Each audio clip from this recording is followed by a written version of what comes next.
गणेश, आज तो चेस का खेल जबरदस्त चल रहा है, क्या कहते हो? हाँ हुजूर, खेल इतना जबरदस्त हो गया कि मिष्टी दही बन गया। उफ, गणेश तू भी ना खाने के अलावा कुछ नहीं सोच पाता। इस दुनिया के हर आदमी के दिमाग का रास्ता उसके पेट से ही गुजरता है हुजूर। देखिए, आज पेट भरा होने की वजह से मैं आपको खेल में कैसे तेज चाल मार रहा हूँ। ये चाल संभालिए आप हुजूर। अच्छा, ऐसी बात है, तो इस बार मेरी चाल संभालो। जमींदार बाबू की जय हो। क्या बात है लाठियाल, तू?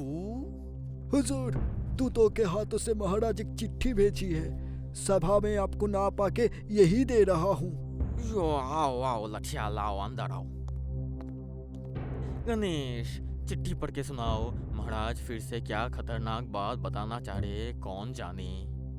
महाराज की चिट्ठी का नाम सुनते ही मेरा दिल थरथराने लगता है हुजूर। मालूम नहीं क्या खतरा रह गया है इसमें, फिर भी ठाकुर का नाम लेके खुल के पढ़ता हूँ। ठकुर ठकुर, हे ठकुर।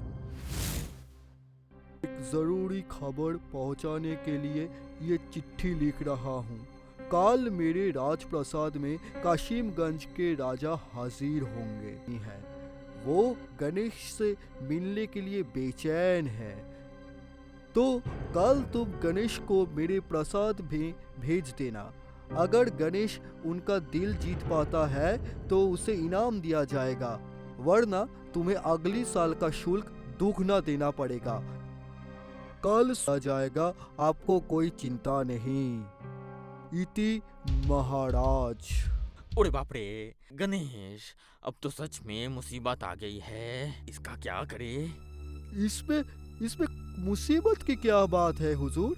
काशिमगंज के राजा मुझसे मिलना चाहता है, कितनी बड़ी खुशी की बात है। खुशी खुशी उससे मिल लूंगा। अरे आखिरी का 2 लाइन नहीं समझा तू? वो जो शुल्क द्विगुन करने का बात बोला है। हुजूर, शुल्क दुगना तभी होगा अगर मैं काशिमगंज के राजा का दिल नहीं जीत पाया तो, है ना? आप थोड़ा भी चिंता मत कीजिए हुजूर, मैं आपका सर झुकने नहीं दूंगा, समझे आप? काशिमगंज के राजा के साथ साथ सबका मन जीत के मेरा मान ऊंचा करना पड़ेगा गणेश। ईश्वर तुम्हारी मदद करे। आहा।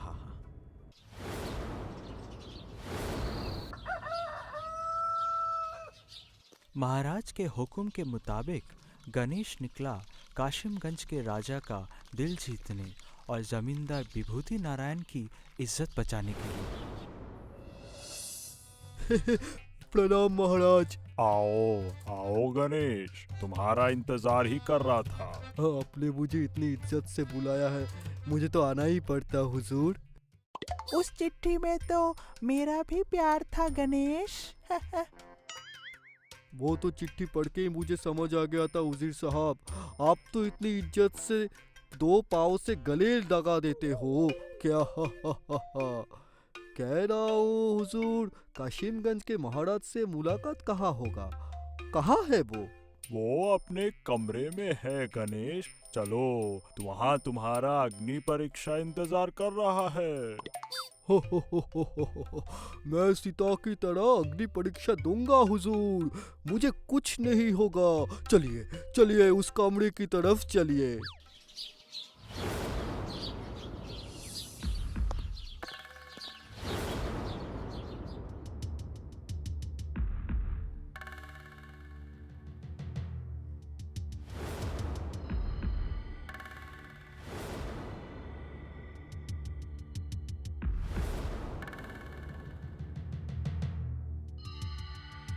ये लो गणेश, पहचान करवा देता हूँ तुम्हारे साथ। ये लोग हैं काशिमगंज के राजा। इतने सारे राजा और सब एक ही जैसे लग रहे हैं, चेहरे से लेके कपड़े, धोती, जूता, सब कुछ एक जैसा।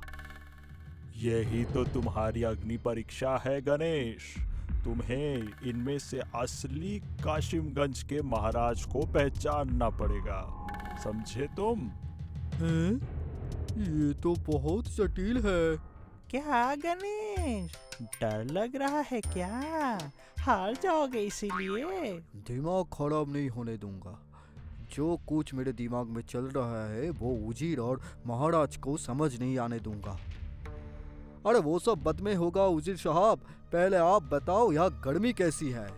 हाँ बताइए। ओ बाप रे, यहाँ तो बहुत जबरदस्त गर्मी है, सांस लेना भी मुश्किल हो रहा है।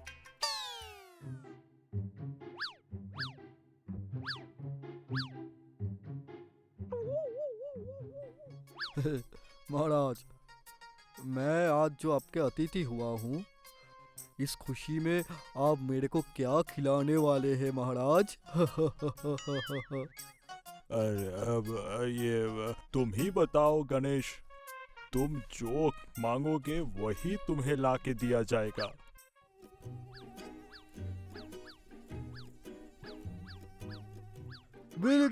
मिल गया हुजूर, आपके सवाल का जवाब मिल गया।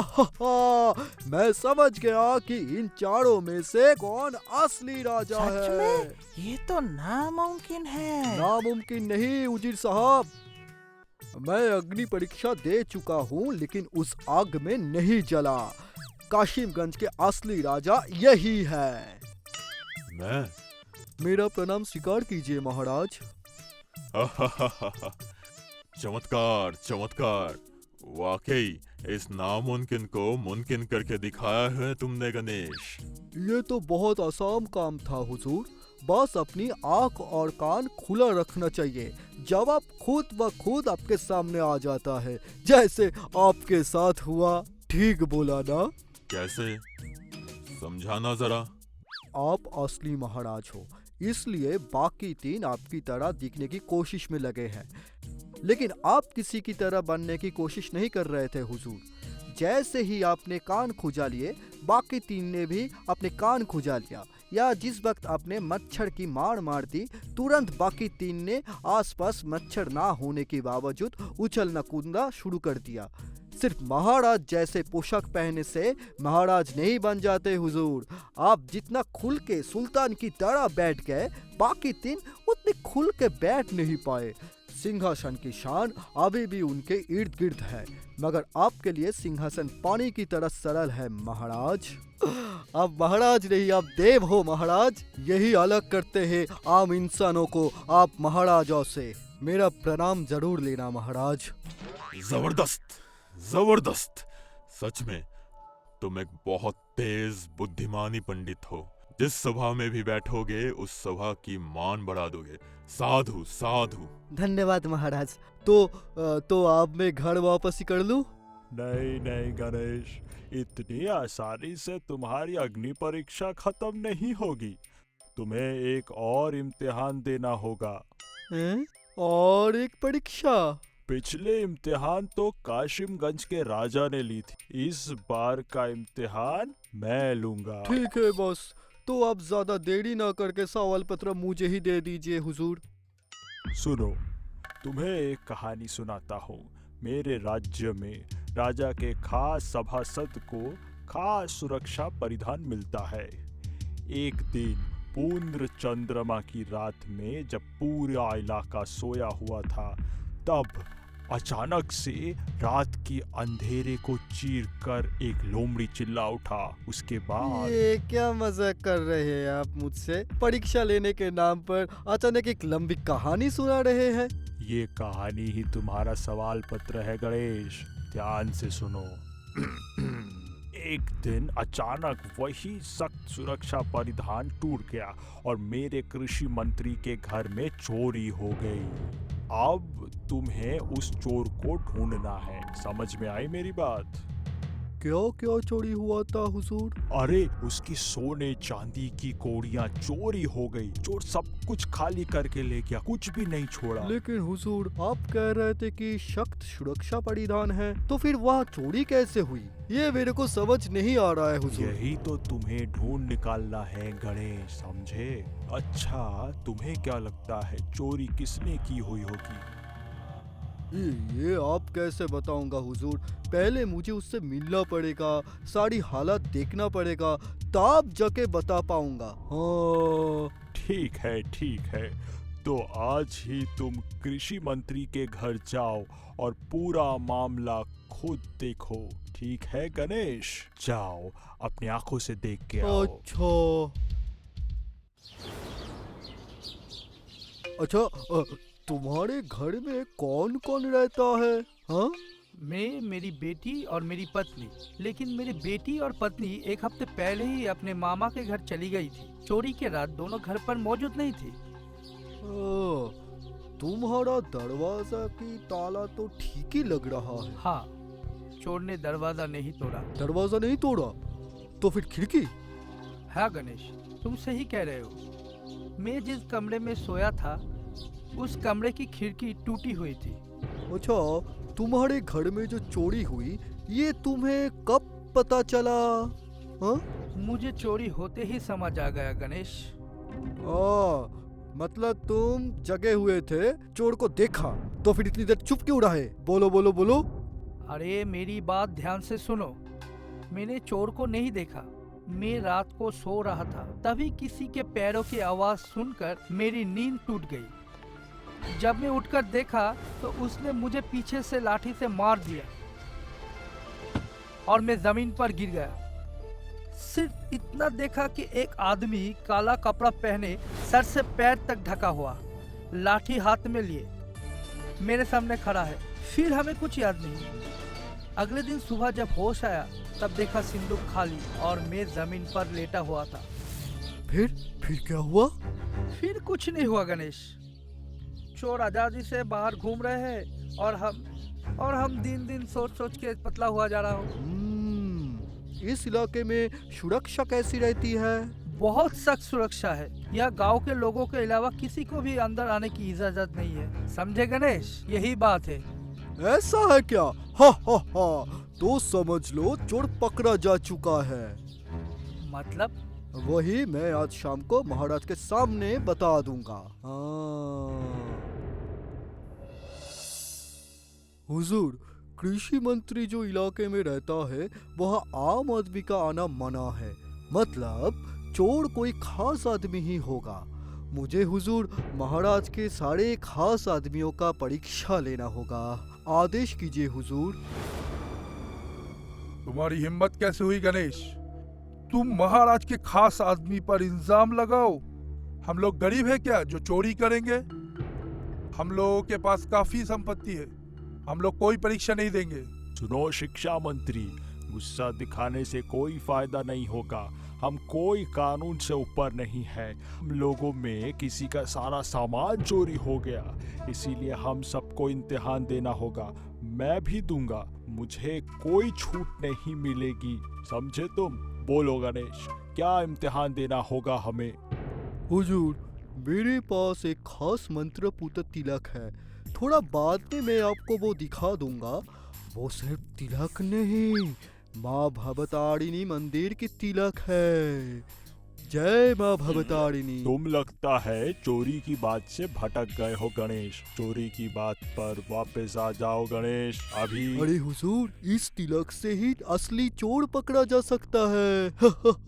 क्या कैसे? सुनिए हुजूर, मैं वो मंत्रपूत तिलक निकलकर एक जगह रख दूंगा। एक एक करके सभी सभासद उस तिलक के पास आएंगे, एक एक करके अपने माथे पे तिलक करेंगे और फिर अपनी जगह वापस चले जाएंगे। जो चोरी की है उसके माथे का तिलक गायब हो जाएगा, लेकिन जो चोरी नहीं की है उसके माथे का तिलक रह जाएगा। जय माँ भवतारिणी। इससे काम होगा? अरे आप मन में इतना संकोच मत रखिए हुजूर। कुछ दिन पहले हमारे गांव में रघु डकैत को मैंने पकड़ा था इसी तिलक के कारण। अरे बाप रे, रघु चोर? वो तो बहुत बड़ा चोर है। इसका मतलब इस तिलक में बहुत क्षमता है। नहीं महाराज, ये गणेश की किया धरा है। अगर ये सब किए धराई लगता है मेरा, तो आपको परीक्षा देने में क्या तकलीफ है? डर? मुझे क्यों डर लगेगा? मैं चोर हूँ क्या? जो चाहे वो बोल दोगे। ठीक है, सभी रुक जाइए। मुझे जो खोना था मैंने खो दिया। अगर आप लोग तिलक पहनकर हमें सहयोग करें तो मुझ पर सभी का एहसान होगा। गणेश, तुम वो जादुई तिलक बाहर निकालो। हम सब परीक्षा देने के लिए प्रस्तुत हैं।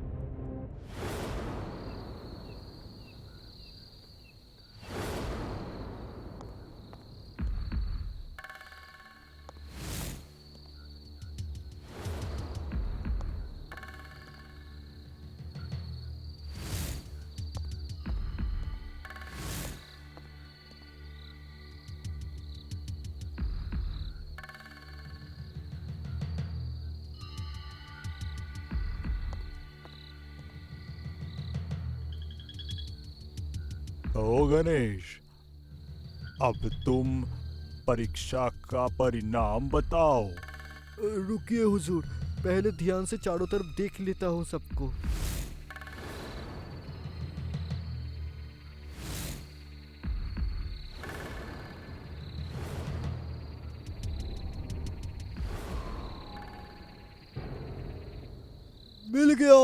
मिल गया हुजूर, चोर मिल गया।